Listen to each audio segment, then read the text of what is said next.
Queridos alumnos, bienvenidos a la grabación del tema 11, los Reyes Católicos y la Edad de los Descubrimientos. Es un vídeo largo, así que lo vamos a partir en dos partes. La primera, los Reyes Católicos, y la segunda, la Edad de los Descubrimientos. Aún así, puede quedar un poco largo, con lo cual no estáis, por supuesto, obligados a verlo de una sola vez. Podéis dividirlo, podéis pausarlo, podéis volver atrás, podéis consultar lo que sea necesario, podéis tomar notas, etc.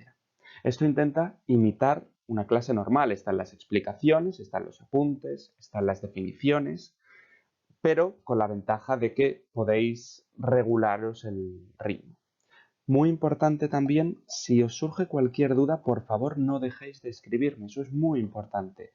Ahora mismo, por la situación, no podemos tener la misma comunicación que teníamos en clase, pero eso no quiere decir que vayamos a aprender menos. Lo ideal es que podamos aprender lo mismo, con lo cual, por favor, escribidme en el aula virtual o si no un correo electrónico si tenéis cualquier duda.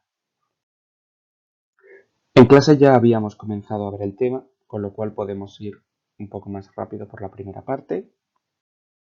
Comenzaríamos entonces hablando de los reyes católicos. Los conocemos, por supuesto, Isabel I de Castilla, Fernando II, que van a ser fundamentales para la historia de España por la unión. Por eso en sus símbolos a menudo aparece, como en este caso, un nudo, representando la unión, la alianza entre ambos. Sus escudos van a adoptar los símbolos de ambos, los castillos y los leones de Castilla y León y las barras de Aragón. Era por lo tanto lo que llamamos una monarquía dual, dual como doble. Los reyes católicos, Fernando II de Aragón, Isabel I de Castilla, se casan en 1469 y van a tener desde el primer momento que hacer frente a una serie de problemas. En primer lugar, va a ser la guerra civil castellana por la reina heredera Juana, era la hija del anterior rey, Enrique IV, pero según se decía en la corte no era hija legítima, sino que en realidad era la hija de la reina con un amante, que era Beltrán de la Cueva, por eso se le llamó Juana la Beltraneja. Con lo cual hubo gran parte de la corte que no apoyó a Juana y prefirió apoyar a Isabel, que era la hermana del anterior rey. Entre ambos comenzó una guerra civil que se expandiría, porque Juana estaba casada con el rey de Portugal, con lo cual Portugal acabaría apoyando su bando en la guerra, e Isabel estaba casada con Fernando, que en aquella época era príncipe de Aragón, con lo cual Aragón acabaría apoyando su bando. Isabel se hizo con la victoria y por lo tanto salió de esta guerra reforzada, logró castigar a los nobles que habían apoyado al bando contrario y reforzar enormemente el poder real. Cuando se casan Fernando e Isabel eran príncipes de sus respectivos reinos y cuando acceden al trono se crea una unión dinástica, una unión de las dinastías, de las familias reales, llevando a cabo lo que se llama la monarquía hispánica. Hablamos de monarquía hispánica y no de España, que es esta pregunta que os puse en la preparación de examen, porque no es un solo país, sino que van a ser dos territorios, que Aragón y Castilla, independientes, que están gobernados por las mismas personas, pero siguen teniendo sus instituciones, sus leyes, sus monedas, incluso sus idiomas, porque en el Reino de Aragón se hablaba catalán. Tenemos entonces a Fernando como rey de Aragón, recordad, Fernando II, e Isabel como reina de Castilla, Isabel I. La expansión, entonces, de los reyes católicos va a llevarse a cabo por el resto de la península. ¿Qué es lo que les faltaba? Navarra y Granada. También les faltará Portugal, pero Portugal no lo consiguen en aquel momento, sino que habrá que esperar, debido a las alianzas matrimoniales de los reyes católicos, a que Felipe II acabe heredando el trono de Portugal. Este es unos símbolos de algunos de los reinos de la monarquía de los reyes católicos. Tendríamos, por ejemplo, a Sicilia, Aragón, Cerdeña, Galicia, Cada reino tenía sus instituciones, por ejemplo, aquí está Fernando el Católico en las Cortes catalanas, es decir, las instituciones en los condados catalanes, y decimos que van a tomar como su tarea unificar la península ibérica, los reinos hispánicos. Recordad, Portugal va a quedar fuera de esta unificación, pero se casan Castilla y Aragón, conquistan Navarra y conquistan a través de una serie de guerras que les va a llevar también, por ejemplo, a Italia, porque Aragón tenía territorios en Italia. Por ejemplo, aquí vemos al gran que lideraría muchas de estas guerras. Esta es una imagen de la rendición de Granada, veis la Alhambra al fondo. Este sería el rey Boabdil el Chico, el último rey de Granada. Este sería el mapa muy importante de la época de los reyes católicos. Por un lado, la corona de Castilla, veis que era el reino más grande, más importante de la península ibérica. Por eso hubo precisamente una guerra civil entre los monarcas que querían acceder entre los aspirantes a ser monarca de Castilla, porque era un reino muy poderoso y muy rico. Y por otra parte la corona de Aragón, que es menor pero va a tener la ventaja de expandirse por el Mediterráneo, por las Islas Baleares y después por Italia. Estos dos territorios se casan en el año 69 y después van a conquistar Navarra, que la conquista Fernando, y Granada. Granada en 1492 y Navarra en 1512, aunque la incorporan en 1515, que es lo que viene pues. Por lo tanto, unificarán prácticamente toda la península ibérica, recordad, menos Portugal. Con Portugal se alían, pero no lo conquistan, con lo cual unifican los territorios de lo que hoy en día llamamos España, en realidad. Conquistarán Granada, con lo cual es el fin de la reconquista. El último territorio musulmán de la península ibérica desaparece, va a ser conquistado.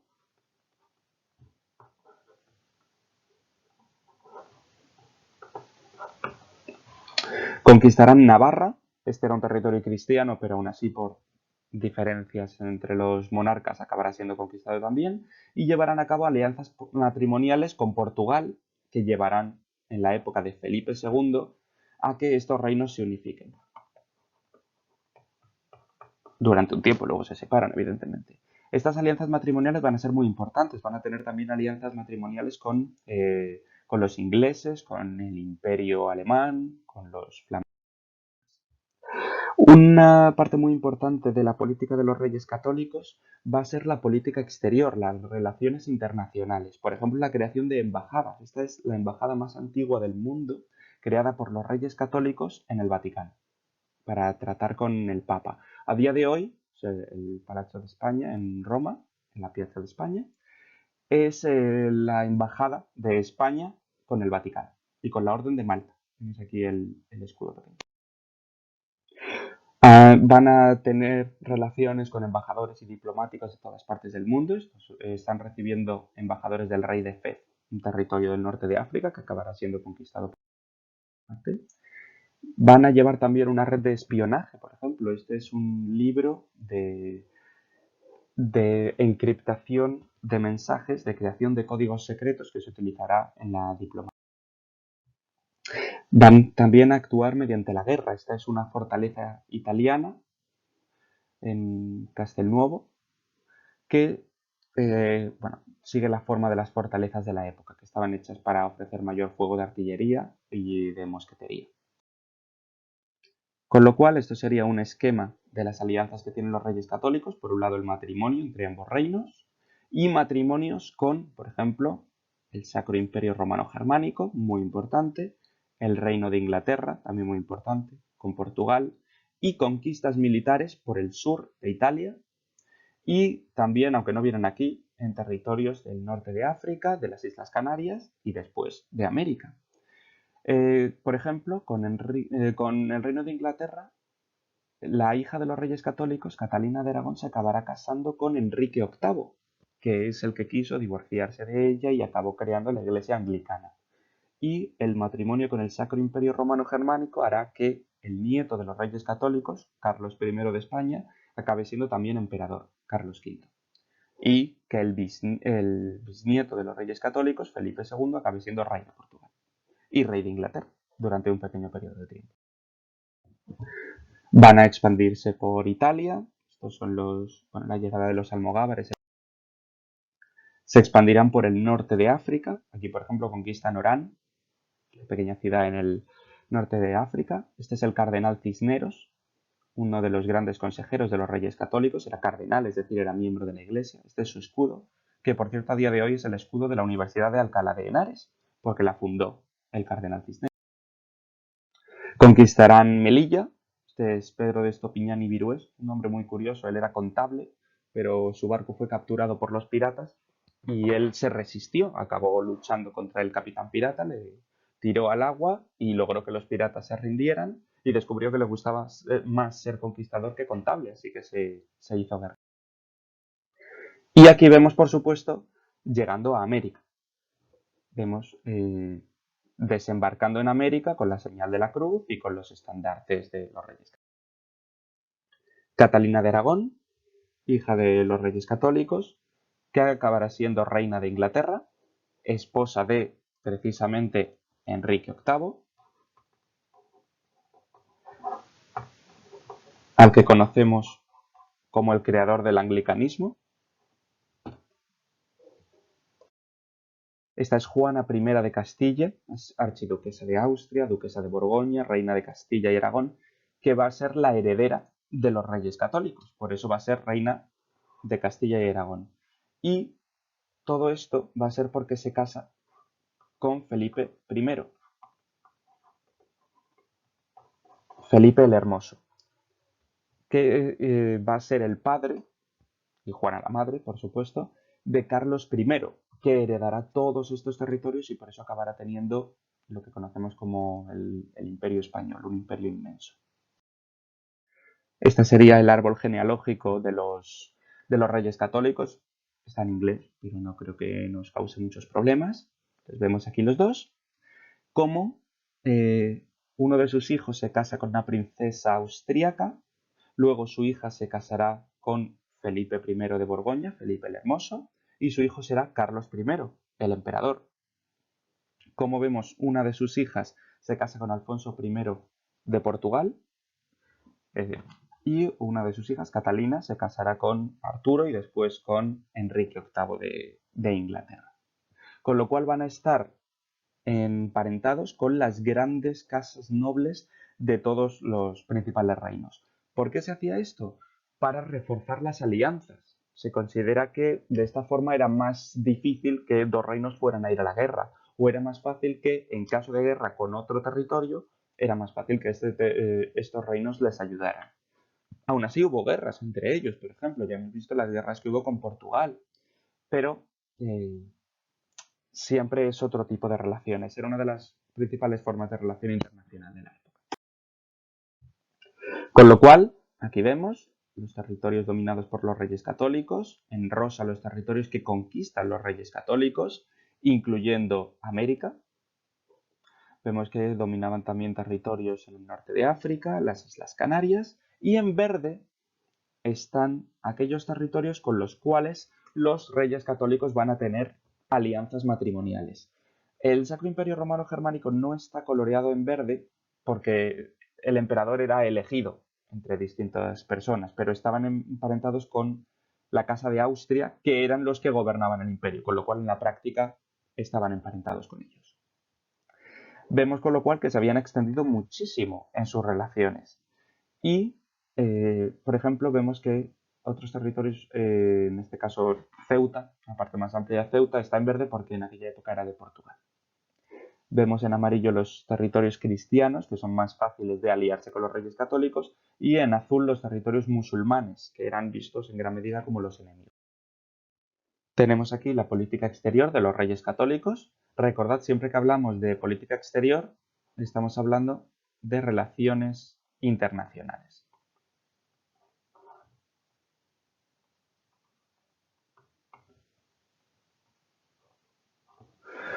¿Qué van a hacer? Van a recuperar Rosellón y la Cerdaña, son dos territorios en el norte de Francia. Van a conseguir victorias en Nápoles, que está en el sur de Italia.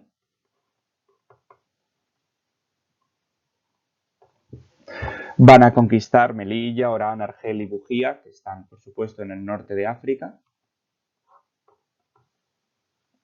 Conquistarán Canarias, descubrirán América y llevarán a cabo una política matrimonial. Ya hemos dicho, por ejemplo, con Inglaterra, con Austria, con el Imperio, con Portugal.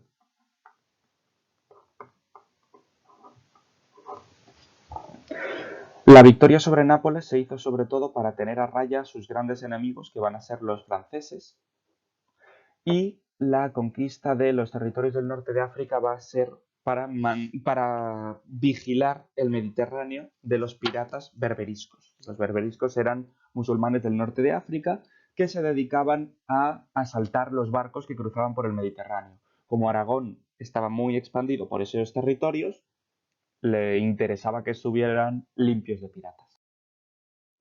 Si en el exterior los reyes católicos van a intentar aliarse con cuantos más países mejor y mantener a raya a sus enemigos, en el interior lo que van a intentar va a ser reforzar su poder.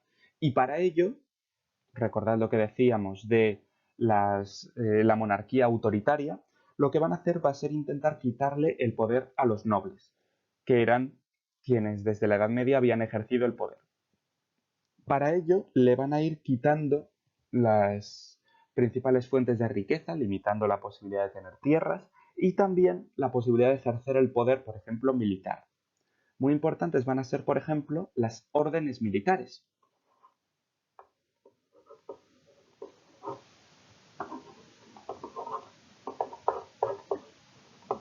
Las órdenes militares son grupos de caballeros que tenían una misión común, normalmente defender la religión, por eso sus símbolos suelen ser cruces. Aquí vemos la cruz de Santiago en lo alto, la cruz de Calatrava, de Alcántara y de Montesa. Perdón, Santiago, Calatrava, Alcántara y Montesa. Las órdenes militares eran grupos de caballeros que ejercían un poder. Y originariamente tenían un maestre, el maestre de la orden, como en el caso de los templarios, que es otra orden militar, o de los caballeros hospitalarios. Siempre tenían un maestre. Pues en esta época, por ley, el maestre de las órdenes militares es el propio rey, con lo cual van a controlar el poder. Aquí, por ejemplo, en el cuadro de las meninas vemos que Velázquez lleva la cruz de Santiago, porque él era miembro de Santiago. Este es un retrato de Alfonso XIII, rey de España del siglo XX, con los 4 símbolos que hemos visto de las 4 órdenes militares españolas, porque está siendo representado como gran maestre de las órdenes. Esto es una forma de darle al rey un enorme poder que antes tenían los. Vemos que se les representa juntos en las monedas, por ley tenían que estar representados. De hecho, hay unas regulaciones muy estrictas. Por ejemplo, siempre se representa al rey primero y a la reina después, pero a cambio se representan las armas de Castilla y León primero y las de Aragón después, para compensarlo. Este es el escudo de los reyes católicos, recordad. Aquí vemos, si tuviéramos que decir la fecha de esta moneda, la podríamos decir bastante bien. ¿Por qué? Porque tenemos los castillos y los leones, tenemos las barras de Aragón y de Sicilia, tenemos aquí la granada debajo, pero en ningún lado aparecen los símbolos de Navarra, con lo cual está claro que esta moneda tiene que ser después de la conquista de Granada en 1492, pero antes de la conquista de Navarra en 1512. Aquí vemos una representación del guión. Guión es un estandarte de la Guardia Vieja de Castilla, un grupo militar, realmente, una compañía militar de los Reyes Católicos. Vemos el escudo de los Reyes Católicos y el símbolo de la granada. En este caso no está en el escudo, pero está aquí. Aquí vemos ejemplos de esta Guardia Vieja de Castilla. Eran un grupo simplemente, lo mismo. Un arquero, el portaestandarte real, el que llevaba los símbolos y la Santa Hermandad. Esto es muy importante. La Santa Hermandad, aunque parezcan soldados, no eran exactamente soldados. Eran más parecidos a lo que hoy en día llamaríamos policías. Eran guardias que se dedicaban a vigilar los caminos y los campos para detener a los bandoleros, para evitar los crímenes, etc. Esto es muy importante porque antes había hermandades que pertenecían a las ciudades o guardias que pertenecían a los nobles que eran los que se encargaban de hacer cumplir la ley. Pero ¿qué ocurre? Se ocupaban de hacer cumplir la ley de esa ciudad o de ese noble. Lo que hacen los reyes católicos es unificar estas hermandades en la Santa Hermandad, un único cuerpo nacional, podríamos decir, que lo que hace es ejercer el poder, aplicar las leyes implantadas por los reyes católicos en todos los territorios. Con lo cual, en Castilla vemos que se va a limitar el poder de los nobles. ¿Cómo? Los nobles eran poderosos porque tenían tierras, participaban en la política, en los consejos, por ejemplo, y en las actividades militares, en el ejército. ¿Qué van a hacer? Se le quitan estos elementos. A los nobles se limita la cantidad de tierras que podían adquirir. Tened en cuenta que con la reconquista todas las tierras que se iban recuperando de los musulmanes pasaban a los nobles. A partir de ahora esto se corta. Se limita la participación en política y se limita la participación militar. Ya no eran ellos los que aportaban grandes compañías de soldados. Podían ser un general del ejército, pero del ejército del rey. No podían aportar sus propias tropas. Van a tener un gobierno, el Consejo de Castilla, que era elegido por los reyes de forma que apoyaba el poder real, era el principal órgano de gobierno, la contaduría real, que se ocupaba de las cuentas, es decir, del dinero, era Hacienda básicamente, y la Real Audiencia, que impartía justicia. Con lo cual, realmente este sería el poder ejecutivo.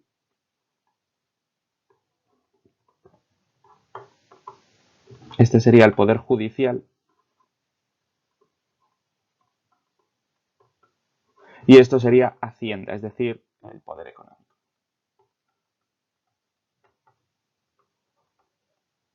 Todo ello estaba controlado por los reyes. Esto es muy importante. Antes eran los nobles los que ejercían justicia, eran los nobles los que recaudaban los impuestos, pero ahora van a ser los reyes quienes controlen todo esto. Van a crear también los corregidores, que eran individuos mandados a las ciudades para controlar, en nombre del rey, todas las decisiones que se tomaban. Muy importante, la ciudad tenía un alcalde y una serie de regidores, que eran una especie de concejales, y entonces los reyes nombran un corregidor, que está al lado de estos regidores y se ocupa de controlar. Había un ejército profesional, con lo cual ya no era un ejército de los nobles, ya no era un ejército nobiliario, sino que va a ser un ejército de los reyes, un ejército del país. Y se crea la Santa Hermandad, que ya hemos dicho que era una especie de policía. No existía la policía como tal en aquella época, pero era lo más parecido que había. En Aragón, en cambio, la situación va a ser un poco distinta. También se va a intentar aumentar el poder de los reyes, pero no se va a conseguir del todo. Por ejemplo, en Aragón había muchos problemas con los malos usos, que es como se llamaban los abusos que cometían los nobles contra los campesinos, contra los payeses, que vivían en condiciones pésimas porque las leyes le permitían a los nobles hacer prácticamente lo que quisieran con ellos. Precisamente para evitar estos abusos se crea la sentencia arbitral de Guadalupe, que lo tenéis en vuestra preparación de examen, que son las leyes que eliminan estos malos usos. También para intentar aumentar el control de los territorios, muy importante en Aragón eran las ciudades. Barcelona, Valencia eran algunas de las ciudades más importantes de la península ibérica y tenían una gran autonomía, es decir, iban por libre, porque tenían sus propios gobernantes, que siempre acababan siendo los mismos. Para intentar crear un poco de control en todo esto, se crea la insaculación. Insaculación literalmente significa meter dentro de un saco, que lo que hacían era, cuando había que cambiar los gobernantes de las ciudades, se ponía sus nombres en estas bolitas, se metían en una bolsa y luego se sacaba una al azar, como una especie de lotería, de forma que tenían la garantía de que no iban a ser siempre los mismos gobernantes, sino que eran elegidos por azar. Entonces, en Aragón se intenta también eliminar el poder de los reyes, pero no va a ser tan fácil. El poder de los nobles, perdón, pero no va a ser tan sencillo. Se crea la sentencia arbitral de Guadalupe, que elimina los malos usos.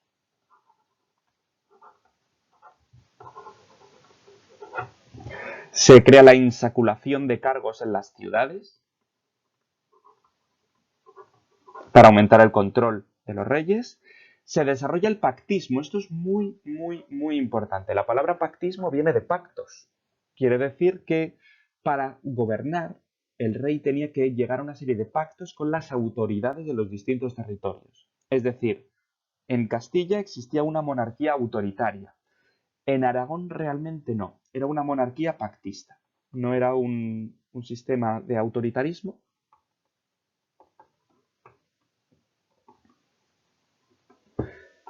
sino de pactismo, con lo cual el rey tiene menos poder. Una muestra de ello es que no había, por ejemplo, un consejo del reino como el Consejo de Castilla, sino que había varias cortes. El reino de Aragón, recordad, hablamos de la corona de Aragón en realidad, tenía varios reinos. Aragón, como tal, Cataluña, los condados catalanes, el condado de Barcelona, Baleares, que es lo que se llamaba el reino de Mallorca, y Valencia. Eso es lo que llamábamos la corona de Aragón, todo ello. Pues los distintos territorios, menos el reino de Mallorca, tenían sus cortes. Había unas cortes en Aragón, unas cortes en Cataluña y unas cortes en Valencia. Con lo cual, si el rey quería tomar decisiones para el reino, tenía que poner de acuerdo a todas ellas. Si van a intentar aumentar su poder en Castilla y en Aragón en el aspecto político, también lo van a intentar aumentar en el aspecto religioso. Para ello se implanta la Inquisición, este es el escudo de la Inquisición, que recordad era este órgano judicial cuyo objetivo era perseguir a los herejes, es decir, a aquellas personas que se desviaban de la religión. Su forma de actuación eran los autos de fe. Un auto de fe es un juicio llevado a cabo por la Inquisición. Aquí vemos al sumo inquisidor que condena a los acusados o les absuelve si se les considera no culpables y les condena una serie de castigos que podía ser, por ejemplo, como aquí, llevar lo que se conoce como un San Benito o, como en este caso, ser condenados a la horca. Los vemos aquí. Esto ya es una pintura del siglo XIX, con lo cual nos muestra lo mucho que va a durar la Inquisición en España. Estos son unos condenados a latigazos, por eso llevan la espalda al descubierto, a los cuales además se les sometía a la vergüenza pública. Por eso llevan estos capirotes y están paseando a lomos de mulas por la ciudad. Con lo cual, la definición del Tribunal de la Inquisición que tenemos que conocer sería órgano judicial de la Iglesia, es decir, unos tribunales eclesiásticos creados en el siglo XV en España, que juzgaba a los acusados de herejía. Esto es muy importante. El Tribunal de la Inquisición no tenía poder sobre los musulmanes, sobre los judíos, sobre personas de otras religiones, porque esos no eran herejes. El Tribunal de la Inquisición solo afectaba a los cristianos que eran acusados de alejarse de lo que dicta la Iglesia Católica. Con lo cual, por ejemplo, sí que podía actuar en contra de los protestantes, que al fin y al cabo eran cristianos que se habían separado de la Iglesia Católica. Solamente actuaba en contra de los bautizados. ¿Qué ocurre? Que los deseos de unidad religiosa de los reyes católicos van a hacer que todos los habitantes tengan por ley que estar bautizados, con lo cual en la práctica la Inquisición sí que va a acabar actuando sobre todo el mundo. Esto nos lleva a lo que hemos dicho, la unidad religiosa. El Tribunal de la Inquisición va a perseguir a los herejes, es decir, a aquellas personas que se desvían de la religión oficial, a los conversos. Los conversos es como se conocía a aquellos judíos que, como su propio nombre indica, se convierten. Y los moriscos son aquellos musulmanes que se convierten al cristianismo. Los moriscos no son oficialmente musulmanes, son musulmanes que se han convertido al cristianismo. Los conversos Son judíos que se han convertido al cristianismo o hijos de judíos que se convirtieron. La cuestión es que si tus padres eran conversos, tú posiblemente fueras considerado converso también. En 1492, por la preocupación de que muchos de estos conversos no eran fieles de verdad a la religión católica y además por problemas de xenofobia y de rechazo a los judíos y por la cuestión de que se creía que eran perjudiciales para la economía y la política del reino, se expulsa a los judíos del reino. Se les obliga a convertirse al cristianismo y si no lo aceptan, se les expulsa. Esto es muy importante. Va a ser precisamente debido a esto que empiece a haber gran cantidad de conversos en España, porque muchos van a abandonar España, por supuesto, pero muchos de los que tenían en España su vida no van a querer irse, para ellos se van a convertir al cristianismo.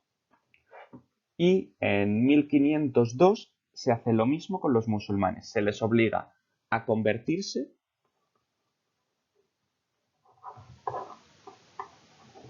o a abandonar el país.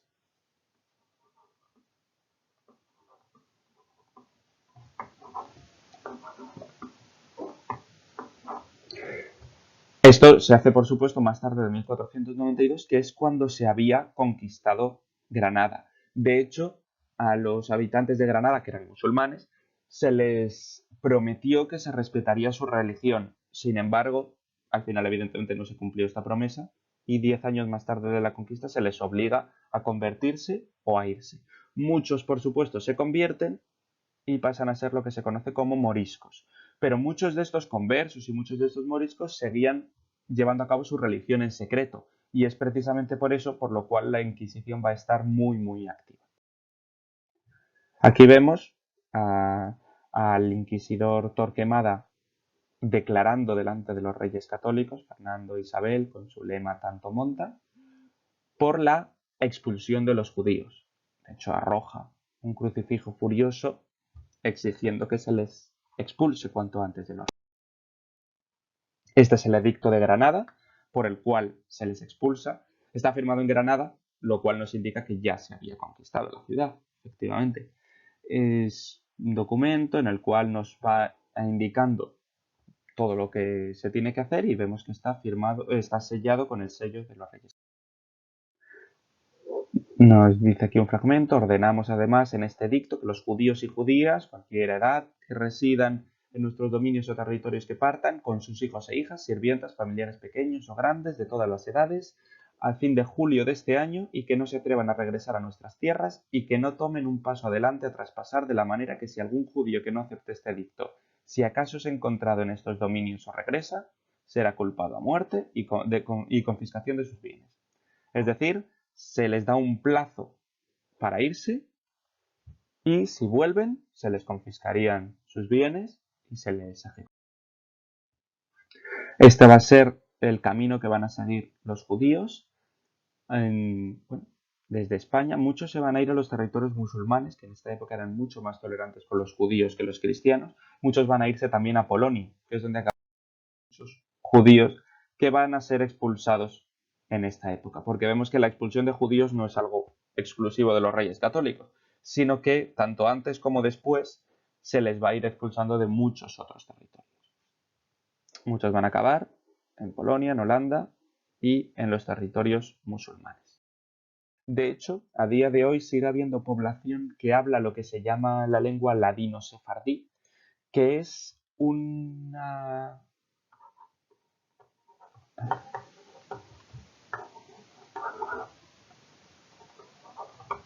Es una lengua muy curiosa porque es heredera del idioma que hablaban los judíos que abandonaron España, con lo cual es una especie de español medieval. Esto es un periódico israelí escrito en esta misma lengua. Vemos que en realidad lo podemos entender porque no deja de ser español.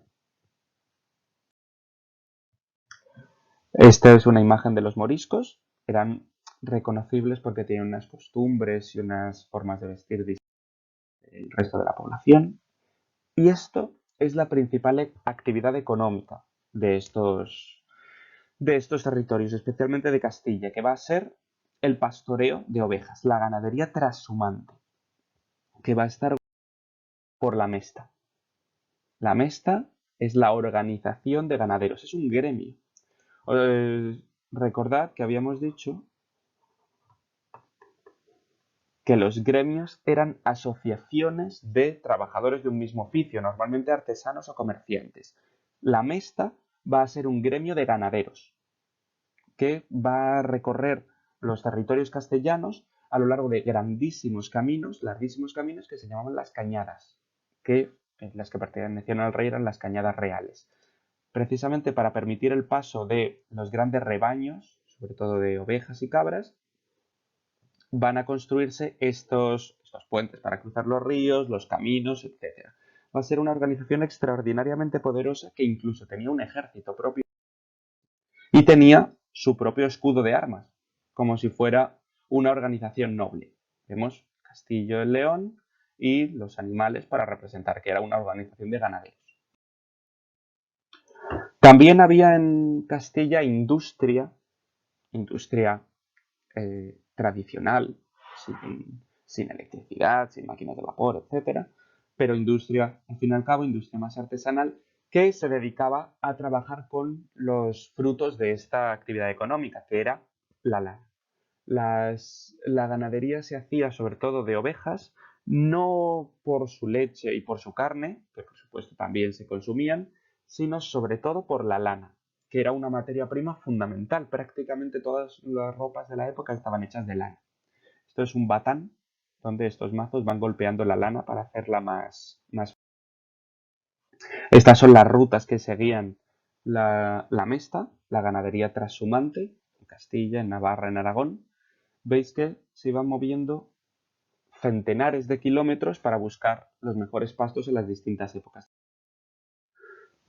Lo vemos aquí en los distintos reinos.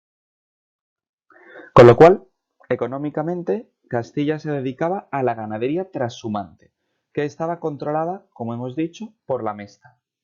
Esta ganadería buscaba obtener lana, que era el principal fruto económico de la época. Esta lana se exportaba a través del Cantábrico, a donde se exportaba sobre todo a Inglaterra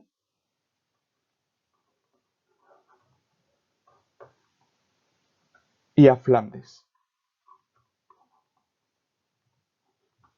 que es lo que hoy en día llamamos Bélgica y Holanda. ¿Qué ocurre? Si se exportaba, no quedaba mucha lana para utilizarla en la industria de Castilla, con lo cual la industria de Castilla va a ser escasa. La industria textil no va a ser muy desarrollada, se va a desarrollar mucho más en estos lugares, en Inglaterra y en Flandes.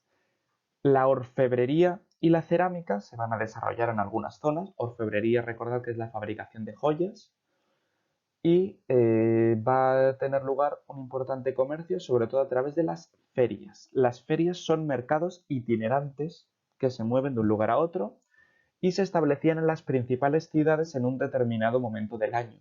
De hecho, las ferias o fiestas de los pueblos a menudo recuerdan la fecha en la cual se establecía la feria, en la Edad Media o antes. Y se crea el mayorazgo. El mayorazgo, que lo habéis tenido que definir en la preparación de examen, es un concepto muy importante. Lo que nos está diciendo es que el hijo mayor de una familia noble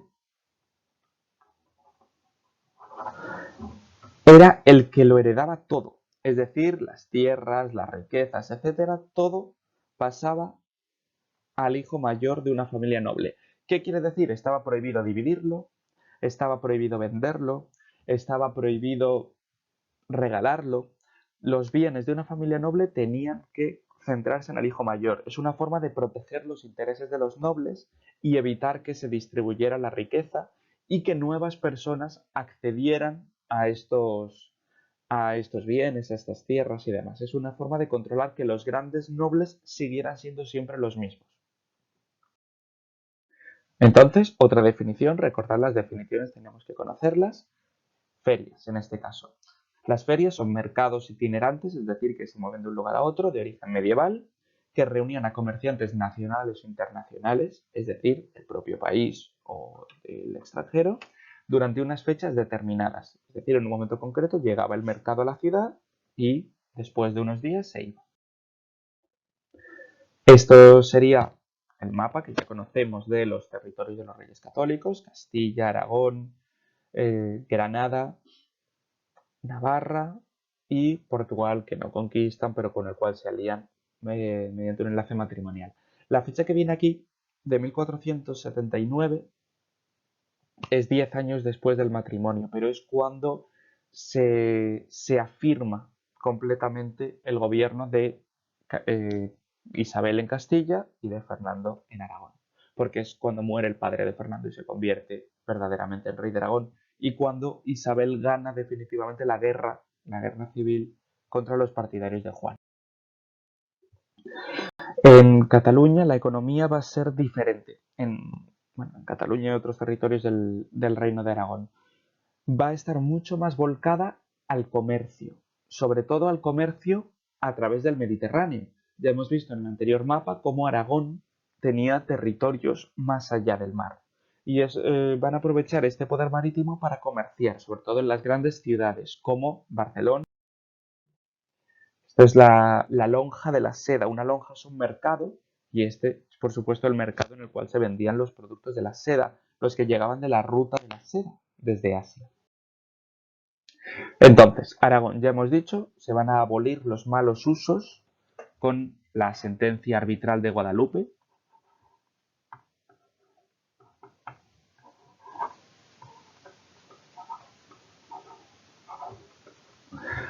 Se van a crear aranceles. Recordad, los aranceles son impuestos a los productos que vienen del extranjero, de forma que la gente comprase los productos producidos en Aragón.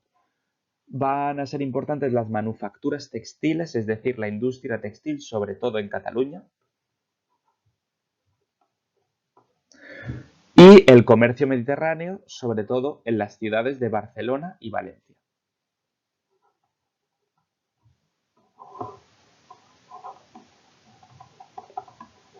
Como era un territorio de ciudades, va a estar gobernado por oligarquías urbanas. Recordad que una oligarquía es el gobierno de unos pocos, un pequeño grupo que gobierna, en este caso, una ciudad. Precisamente para controlar esto se va a hacer lo que decíamos de la insaculación,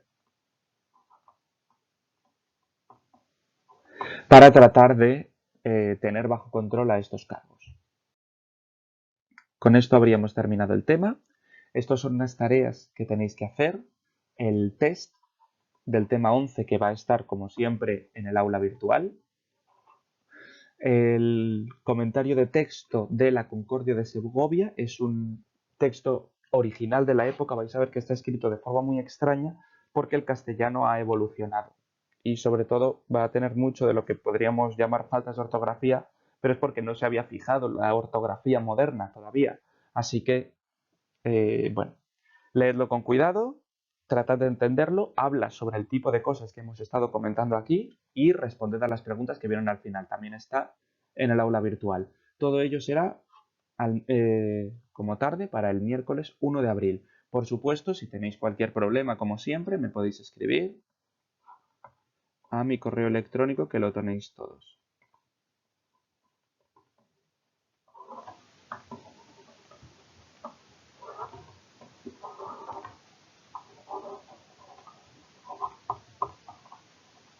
O mandarme un mensaje por el aula virtual o lo que sea necesario.